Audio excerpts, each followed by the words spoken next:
라디오쇼 월요일의 코너입니다. 7선 클래스 7선의 품격으로 정치 현안을 들여다보죠. 민주당 3선 박범계 의원님 어서 오세요. 네, 반갑습니다. 안녕하세요. 국민의힘 4선 김기현 의원님 어서 오십시오. 반갑습니다. 김기현입니다. 아니, 오늘 또 뭐 뜨거운 토론을 하게 될 텐데 너무 뜨거워지기 전에 오늘이 추석 전에 마지막 두 분 출연이시니까 네. 좀 화기애애하게 추석 덕담 주고받으면서 시작하면 어떨까요? 우리 우선 박범계 의원님이 저 국민의힘 김기현 의원께. 그 1인시 하셨어요? 김기현 의원님? 해야죠. 곧. 민족의 명절 추석에 좀 부모님이나 부모님 계신지 모르겠지만 식구들하고 같이 계셔야지 또 청와대 앞까지 가셔가지고 그렇지만 어떻든 풍성한 한가위 되시고 또 네. 코로나19가 걱정이 되니까 네. 건강하게 잘 보내셨으면 좋겠습니다. 예. 김기현 의원님도 덕담 한 말씀. 대통령께서 우리 국민들의 생명과 안전에 대한 책임을 확고하게 좀 그 의사뿐 아니라 행동으로 또 표현해 주셨으면 좋은 추석이 되지 않겠나 싶은데 그게 안 되니까 참 답답한 심정이고요. 뭐 그렇다 어떻든 하니까 명절은 명절입니다. 함께 가족들과 함께 오붓한 시간 나눴으면 좋겠는데 이동이 제한되다 보니까 여러 가지 어려움이 있습니다. 그렇지만 뭐 화상 통화도 좀 하시고 전화도 하시면서 서로의 정을 확인하는 그런 명절 되었으면 좋겠습니다. 아니 조금 전에 그 정세균 총리께서 이번 추석 명절에 불법 집회에 대해서 네. 무관용의 원칙으로 처벌을 하겠다. 현장 검거까지 말씀을 하셨거든요. 드라이브스루 집회의 경우는 이제 차에 타고 지나가는 건데 그 경우도 시위의 성격이 분명해, 집회의 성격이 분명해 보이면 법적인 근거가 있다. 현장 검거 가능하다고 하셨어요. 지금 두 분 들어오시면서 그거에 관해서 약간 의견들이 엇갈리는 대화를 나누신 것 같아. 잠깐 여쭤봐도 돼요? 네. 박범계 의원님. 저는 그거 과연 어떤 규모로 몇 대가 광화문 일대에 들어올는지 그리고 네. 그 행렬의 양태가 어떻게 될는지 잠시라도 멈출는지 등등을 아직은 진행되지 않은 거기 때문에 뭐 확단하기 어렵지만 어제 제가 대전에서 네네. 일종의 예행 연습하는 것처럼 그 한 10여 대 이상 되는 그 차량들이 보셨어요? 예, 시내를 이렇게 질주하는 걸 제가 봤습니다. 예. 봤는데 적어도 저는 한 1,000대 이상만 와도 광화문 일대가 교통마비가 일어날 가능성이 높다. 서지 않고 지나가도 표시가 나던가요? 생각해 표시가 대단히 나죠. 대단히 뭐 나요? 깃발 자체가 아주 대단히 뭐 독특하고 그리고 거기다가 이제 확성기까지 쓰게 되면 그런 상황에서 저는 1,000대 이상만 모이게 되면 네. 교통에 대한 어떤 방해 행위가 있을 것이라고 보고 교통방해죄가 적용이 저는 가능하다고 봅니다. 가능하다고. 이 감염병 법에 대한 위반 여부를 떠나서 그렇기 때문에 절대로 지금 하지 말라고 제가 미리 법률적으로 제가 검토를 해봤으니까 절대 하지 말라고 제가 당부의 말씀을 우리 정세균 총리님 이상으로 제가 강력하게 제가 권유드리고 경고드리고 싶습니다. 근데 김기현 의원님의 법적 해석은 조금 다르신 것 같아요. 대한민국 헌법에는 정치적인 의사표현을 하는 자유가 아주 광범위하게 보장이 되어 있고요. 집회 결사의 저는 헌법상 기본권입니다. 이 기본권을 침해하려 그러면 아주 중요한 사유가 있어야 되는 것인데 지금 이제 뭐 감염병 때문에 지금 집회를 금지한다 이렇게 얘기를 한단 말이죠. 10인 이상의 집회를 금지한다는 것인데 감염병 때문이라고 한다면 감염의 우려가 있는 사항이라야 되는 것이지 무조건 사람이 모여서 반정부 집회하면 안 된다 이렇게 얘기하면은 그거는 헌법 위반인 거죠. 그런 명령 자체가 헌법 위반인 것이죠. 지금 드라이브 스루에 차 타고 그냥 지나가는 겁니다. 차 타고 지나가는데 무슨 감염의 우려가 그렇게 높다고 해가지고 그걸 금지하느냐. 결국은 감염병이라고 하는 핑계를 대면서 반정부 시위를 못하게 하겠다는 목적이 명확하게 드러난 것이기 때문에 반헌법적 그런 행정 처분이라고 저는 생각하고요. 근데 법적 근거로 도로교통법 위반을 아까 말씀하시던데요. 이렇습니다. 만약에 도로교통법 위반을 해서 집회 시위를 못하게 할 것 같으면 아니 도로를 막고 광화문 앞에서 도로를 막고 집회 시위하는 거 전부 다 금지해야죠. 지금 지난 7월 하순인 거로 제가 기억하는데 이석기 전 의원 그분의 석방을 촉구하는 한 2,500여 대라고 제가 뭐 언론 보도를 봤습니다만은 차량의 집회 시위를 정부가 허용을 했습니다. 한참 코로나가 왕성하게 지금 활동하던 이 시를 말해요. 아니 그러면 자신들의 편에게 유리하거나 자기의 진영이라고 생각하는 사람들은 2,500대씩 막 이렇게 거리 시위를 해도 허가를 해주고 여기는 10대만 모여도 안 된다고 하고 알겠습니다. 그러면 목표가 뭔지 뻔하잖아요. 반정부 시위를 탄압하겠다는 것이죠. 오늘 이 주제는 아니었는데 이야기 박범계 의원님 말씀하시겠어요? 아니면 넘어갈까요? 아니 그러니까 2,500대가 그런 기준이었으면 한번 봅시다. 2,500대 이하로 올지 2,500대 이상으로 올지. 그럼 2,500대 이상이 되면은 제가 우리 법조인 출신이시니까 김 네. 의원님도 동의하실 것 같아요. 제가 말씀드린 것은 감염병 관련 법을 위반하는 걸 넘어서서 그것이 야기할 교통방해, 교통의 문제를 얘기한 겁니다. 그러니까 2,500대라는 기준을 지금 말씀하셨으니까 넘으면 처벌되는 거고 안 넘으면 처벌 안 되는 거 그렇게 하자는 지금 말씀인지를 여쭙고 싶어요. 우리 박범계 의원님 지금 말씀하시는 내용 정말 참 이해가 안 되는데 법조인으로서 그렇게 질문하시는 것 자체가 저는 이해가 안 됩니다. 2,500대라는 것은 법원에서 쉽게 얘기했는데 왜 이해가 안 되시는지 법원에서 2,500대를 기준으로 서가한 것이 아니고요. 법원에서 서가한 게 아닙니다. 김기현 의원님 말씀이 그렇다니까 제가 드리는 말씀이에요. 그렇게 하는 거를 다 허용을 해놓고 이제 알겠습니다. 와서 10대도 안 된다고 하면 10대가 아니라 이건 참. 제가 정리해야 될 것 같습니다. 오늘 이 주제가 아니었는데 두 분이 생각보다 굉장히 팽팽하게 지금 맞붙으셔서 어쨌든 법을 바라보는 해석의 관점이 이렇게 지금 다르다는 거. 이 상황에서 그렇게까지 광화문 그 집회를 그렇게 그 국민의힘당 쪽에서 관계를 끊겠다고 했는데 이렇게까지 옹호를 하고 이렇게까지 국민 다수가 절대 다수가 지금 반대하는 그 집회를 그게 드라이브 스루든 그냥 집회든 왜 그렇게 편을 들려고 옹호를 하려고 하시는지 도대체 이해가 안 갑니다. 이해가. 아니 정확하게 이해는 사실을 가고 있는데 사실을 이해를 못 하고 계세요. 2020년은 가고 있는데 이해가 안 되게끔 하는 행위를 자꾸 저에게 하시니까 질문하신 게 사실을 도대체가 제가 이해가 안 돼요. 도대체. 제가 박 의원님이 정말 이해가 안 됐습니다. 안 되는 게 이렇습니다. 우리 당이 주최한 행사도 아니고 우리 당이 그 행사를 하라고 독촉하는 것도 아니고 그럼 비판을 하셔야죠. 옹호를 하실 게 아니라. 우리가 적극적으로 그걸 지지하는 것도 아닙니다. 다만 국민들의 권리는 나를 지지하는 사람이든 나를 반대하는 사람이든 국민들의 권리는 보장이 돼야 되는 거죠. 그분들은 자신들의 의사를 표현할 권리가 헌법에 보장돼 있는데 나하고 뜻이 다르다고 해서 그걸 반대하고 억압하고 그건 민주주의 국가가 아니죠. 자, 우리 당은 지지하는 거예요. 드라이브스루를 전혀 저희들이 장려하거나 거기에 참여하는 것이 아닙니다. 제가 좀 옹호하고 끼어들겠습니다. 지지하고 계셔요. 아마 두 분의 의견이 뭔지는 국민들이 들으시는 애청자들이 파악하셨을 것 같고 각자 나름의 판단을 하실 것 같습니다. 이렇게 지금 여야의 이 집회를 바라보는 시각이 다른데 아마 요 이야기를 들어가면 조금 더 엇갈릴 수도 있을 것 같아요. 네. 우리 공무원 피살 사건. 지금 국민의힘 원내지도부는 피켓 시위를 시작을 하셨는데 주호영 원내대표의 발언을 우선 듣고 이야기 시작하죠. 우리 국민이 이렇게 처참하게 죽었는데도 대통령은 종전선언, 협력, 평화를 거론만 하고 있습니다. 과연 대한민국 대통령이 맞는지 기가 차고 말문이 막힐 지경입니다. 문재인 대통령은 본인 스스로 이 사태의 진실에 대해 티끌만큼의 숨김없이 소상의 국민께 밝혀야 할 것이라고 생각합니다. 20일부터 3일간 무슨 일이 있었는지 분초 단위로 설명을 하셔야 할 거라고 봅니다. 국민들은 국가의 최고 통수권자인 대통령의 24시간 조치들을 알아야 할 권리가 있습니다. 그런데 이것을 말씀도 하지 않고 있고 김종인 비대위원장, 주호영 원내대표, 국민의힘 두 지도부의 발언을 먼저 들으셨는데요. 박범계 의원님, 네. 그러니까 긴급 현안 질의를 좀 열어서 이런 의혹들을 풀고 가자라는 국민의힘의 주장. 민주당은 어렵다는 입장이십니까? 이 사태를 바라보는 관점이 적어도 국제적인 어떤 인권 기준이랄까 그러한 표준을 어긴 만행이다라고 보는 것은 저는 대다수의 의원들이 전 동의할 거라고 생각합니다. 거기에 대해서 규탄하는 마음이 있는 것도 맞고 국회 국방위가 여야 간의 합의로 그런 규탄 결의문을 채택한 것도 맞고 또 국회 전체 차원에서 규탄 결의문을 내자라고 만약 국민의힘당 쪽에서 그 정도로 합의가 된다면 저는 할 수도 있는 거 아닌가 하는 그런 생각을 갖고 있습니다. 규탄 결의안은 원래 민주당에서도 하자고 했다가 사과가 나온 뒤에는 민주당 의견이 좀 엇갈리는 걸로 알거든요. 내부 의견이. 엇갈리기보다도 현재 협상창구인 김영진 수석 부대표의 입장은 뭐 필요하다면 할 수 있다라고 필요하다면 할 수 있다. 생각합니다. 그러나 지금 이걸 가지고 어떤 뭐 현안지를 통해서 지금 문제를 삼자라는 것은 저는 정치적 공세라는 생각을 합니다. 왜 그런 거 하니 기본적으로 이따도 더 얘기하겠지만 현재 뭐 야당 입장에서는 이걸 정치적 공세의 차원에서 지금 저는 얘기를 한다고 생각을 해요.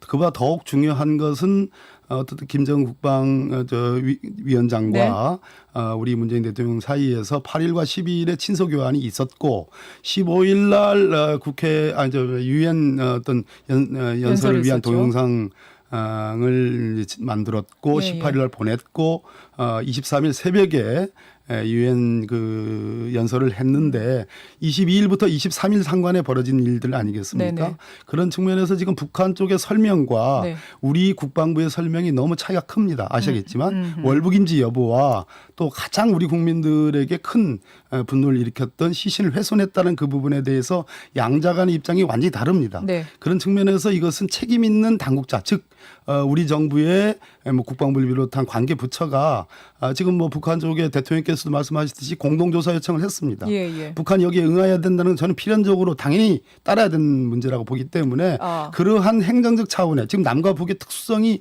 아시지 않습니까? 그런 특수성을 감안해서 그러한 조사가 선행되고 진상규명이 선행되는 속에서 그 뒤에 뭐 미진한 부분이 있다면 국회 차원에서 어떤 진상규명을 위한 뭐 긴급 현안 질의도 할 수 있는 것이지 지금부터 뭐 청와대 가서 지금 1인 시위 하겠다는 입장이고 대통령 어디가 있습니까라고 이런 도발적인 박근혜 프레임 같은 그러한 입장을 국민의힘당 쪽에서 내는 현재 상황에서 이것은 정치적 공세를 위한 현안 질의지 그건 수용하기 어렵다라는 것을 분명히 말씀드립니다. 김기현 의원님. 이 사안의 책임은 두 갈래가 있습니다. 하나는 그 북한의 책임이고요. 하나는 대한민국의 책임입니다. 북한의 책임 부분에 대해서는 남북 진상조사단이 반드시 구성이 되어서 우리가 가지고 있는 증거를 제시하고 국제사회에 그것을 호소하면서 북한의 이 비인도적이고 엽기적인 만행을 반드시 고발을 해야 됩니다. 그에 대해서 북측의 책임자가 파악되는 대로 우리가 국제사회에 그걸 고발을 하고 형사재판을 통해서든지 유엔 안보리를 통해서든지 그에 대한 처벌? 제재를 해야 되는 거고 처벌해야 되는 것이고요. 그와 동시에 남측 정부의 책임이 있습니다. 대한민국 군인이 남쪽 정부가 대한민국 뭡니까? 정부, 그 남쪽 정부란 거는 이인혁 장관이 썼던 겁니다. 대한민국 정부의 책임이 있습니다. 그 대한민국 정부가 아니 국방부가 도대체 뭐 하는데요? 군이 뭐 하는데요? 이거 대한민국 국민이 바로 눈에 보이는 데서 빤히 지금 표리하고 있는 것을 확인했는데 그걸 구출하기 위한 노력 하나도 안 했습니다. 적어도 거기에 우리 선박이나 비행기가 항행을 하면서 네. 거기 가서 경고방송을 해야 됩니다. 대한민국 국민이 표류하고 있다. 구조해야 된다라고 얘기하고 민간 상선 채널을 통해서 구조 신호를 계속 보내야 되는 것이고요. 대북 확성기 방송을 통해서 우리 국민을 빨리 송환해라. 그게 지금 표류하고 있는 걸 빨리 구조해라. 라고 요구해야 되는데 한마디 이런 방구도 안 했습니다. 특히 지금 대통령하고 저기 이게 김정은하고 사이에 무슨 통신이 오갔다. 친서도 오갔다는 걸 보면 예. 이게 분명히 채널이 열려 있단 말이죠. 통신 채널이. 대화의 통신 채널이 열려 있는데 그 채널은 완전히 먹통이었습니다. 아니 서로가 필요해서 자신의 업적을 홍보하기 위해서는 그것을 사용하고 대한민국 국민의 안전과 생명을 지키기 위해서는 활용하지 않는다 그러면 그걸 왜 그 통신선이 무슨 의미가 있냐는 거지. 그래서 대한민국 정부 내에서 군의 책임 무엇이 있고 해경의 책임은 무엇이 있고 또 해수부의 그 관계자들의 책임은 어떤 것이 있고 또 대통령과 청와대의 책임은 어떤 것이 있는지 이걸 밝혀야 되는 이건 남북 진상조사단이 조사할 사안이 아닙니다. 네, 좋아요. 그래서 그런 부분들을 우리 국회 차원에서 조사를 하고 그에 대해서 의문되는 것들이 많이 있으니 대통령이 보고를 받아놓고서도 아무런 조치를 안 했단 말이에요. 왜 대통령이 구출 지시를 안 했느냐. 알겠습니다. 공동조사 그 부분에 대해서 우리가 현안 질의를 하겠다는 것 아닙니까? 북한과 해야 될 일들은 하시고 우리 안에서 풀어야 될 문제들은 국회에서 같이 하자 그 말씀이신 그렇죠. 거예요. 자, 박 의원님. 저는 이제 국민의당 쪽에 그 뭐 김종인 위원장이나 또 주호영 원내대표 뭐 지금 아까 모두의 지금 육성 녹음을 지금 틀어주셨는데 네. 기본적으로 국민의힘당 쪽에서 이 사태를 박근혜 대통령 당시에 있었던 좀 상상하기도 싫은 그 세월호 참사 그 프레임, 예? 그걸로 짜가고 있는 거 아니겠습니까? 대통령 어디가 있습니까? 라고 지금 얘기하면서 그 3일 동안에 대통령이 분초 단위로 행적을 밝혀라 라고 하는 주장이야말로 참 터무니없는 전 주장이라고 생각합니다. 자, 한번 보십시오. 세월호 참사하고 비교를 해보면 대한민국의 통치권이 미치는 곳이냐 미치지 않는 곳이냐, 우리 수역이냐 북한 수역이냐.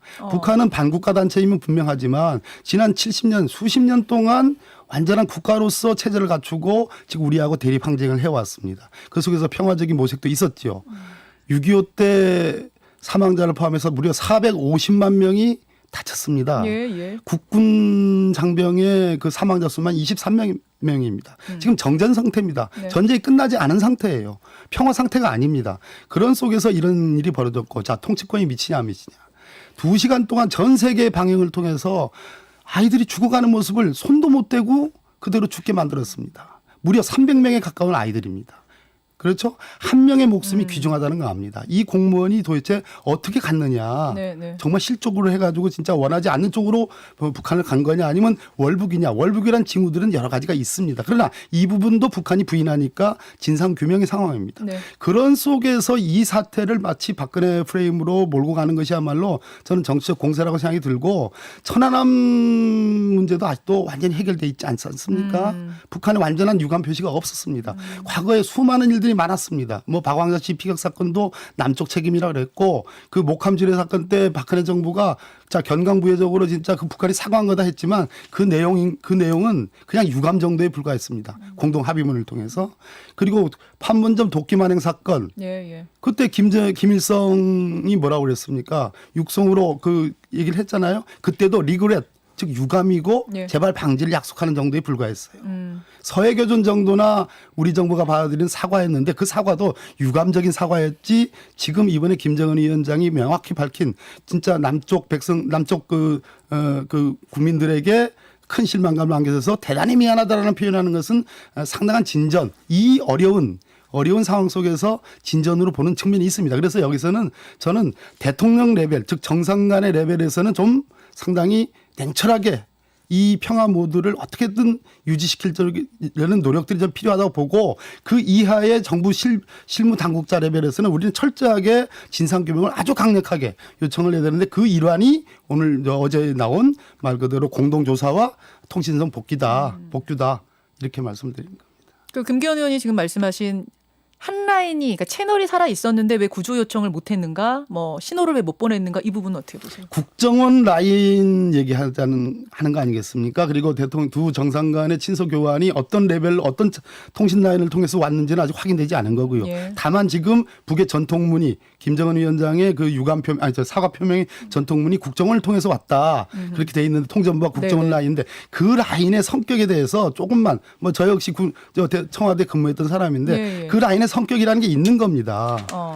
국방부, 그 군의 통신선과 다른 국정원 라인이라는 게 있는 건데, 그걸 가지고 왜 이번 지금 실체가 아직도 분명하지 않은 그 사건의 그 통신수단으로 사용하지 않았냐라고 주장하는 것은 제가 보기에는 사태를 정확히 모르고 하는 얘기라고.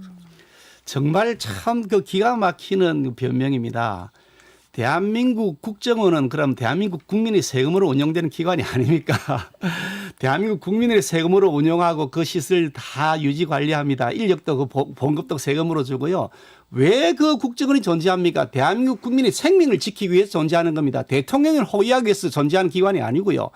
대한민국 국민의 생명이 겸강에 달려 있습니다. 마침 또 북한 지역으로 지금 NLL 북쪽 지역에 있는 것을 확인을 했습니다. 그래서 그걸 22일 날 오후 6시 36분에 청와대 서면으로 보고했다는 것 아닙니까? NLL 이북 지역에 있다. 그러면 대통령이 당연히 그에 대한 구출 지시를 하셨어야 되는 거고, 이 국민을 지키기 위해서 모든 수단을 다 강구하라고 지시하셨어야 되는 겁니다. 그 지시 안 했다 하더라도 그렇습니다. 아니 국정원은 그러면 이 사태하고 아무 관계가 없습니까? 그 일을 하라고 국정원 만들어 놨는데, 국민의 안전을 지키기 위해서 국정원의 모든 라인들을 동원해야 되는 거죠. 그게 국정원에 있는 것인지 청와대에 있는 것이 또 복수로 더 있는 것인지 저희들이 알 길은 없습니다만, 이런 라인을 총동원해서 국민을 지키기 위해서, 생명을 지키기 위한 노력을 전혀 안 해놓고 아무런 책임이 없다. 남북 공동조사단에 넘겨놓고 그냥 땜질하자. 이렇게 하는 것이 말을 얼마나 무책임한 정권이냐. 그에 대한 책임을 저희들이 묻는 거죠. 자, 박 의원님. 네. 그러니까 이제 이 부분에 대해서 국민의힘 또 다른 야당 측에서 가장 문제 제기를 하고 있는 와중에 지금 말씀하신 대로 이례적인 사과, 지도부의 사과가 나온 것은 불행한 상황 중에 그나마 다행이 아닌가, 이런 평가들이 나오고 있는데요. 네. 그 사과가 나온 것에 대한 반응, 그러니까 여당 또 혹은 친여권 인사들의 반응을 놓고도 주말 사이에 또 이런저런 이야기들이 네. 많았어요. 대표적으로 유시민 이사장이 토론을 진행하고 있는 와중에 이 사과 소식이 들려왔고 거기에 대해 유시민 이사장이 한 발언이 굉장히 또 이슈가 됐습니다. 그래서 한번 뭐 이분이 워낙 영향력이 큰 분이다 보니까 더 그랬겠죠. 한번 듣고 오죠. 예. 김정은 위원장의 리더십 스타일이 그전과 좀 다르다.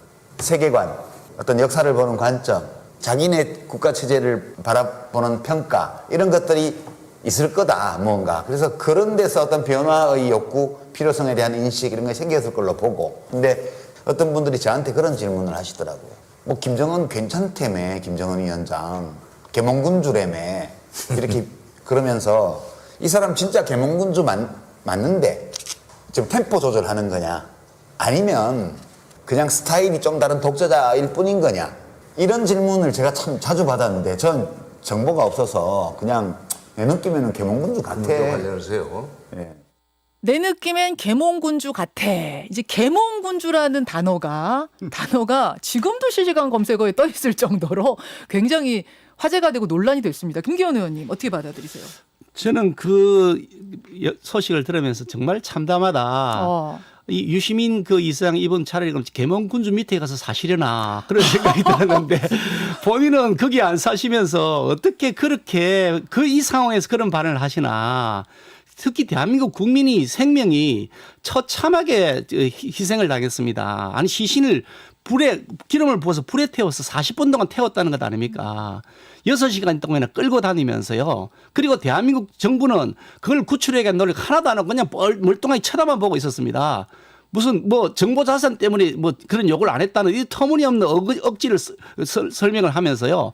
이런 상황에서 지금 계몽군주 얘기가 나오겠습니까? 아니 폭군 중에서 폭군인 전 세계에서 가장 폭군에 속하는 그 인권 상황이 최악의 상황이고 마구 총살당하고 고모부는 총살당했고 자기 친형은 독살을 당했고 자기 반대하는 세력은 가차없이 지금 숙청을 하고 죽이고 있는 이 정권을 향해서 이 북한 정권을 향해서 어떻게 계몽이라는 용어가 들어갑니까? 계몽에 대한 모욕적 그런 발언이죠. 유시민 이사장의 뭐 입장도 나왔죠. 박범계 의원님 어떻게 된 거라고 설명하시나요? 뭐 입장은 아까 거기 그 지금 나온 그 내용에 이제 뭐 다를 바 없고 뭐 역시 유시민 이사장 다운 전 표현이라고 생각을 해요.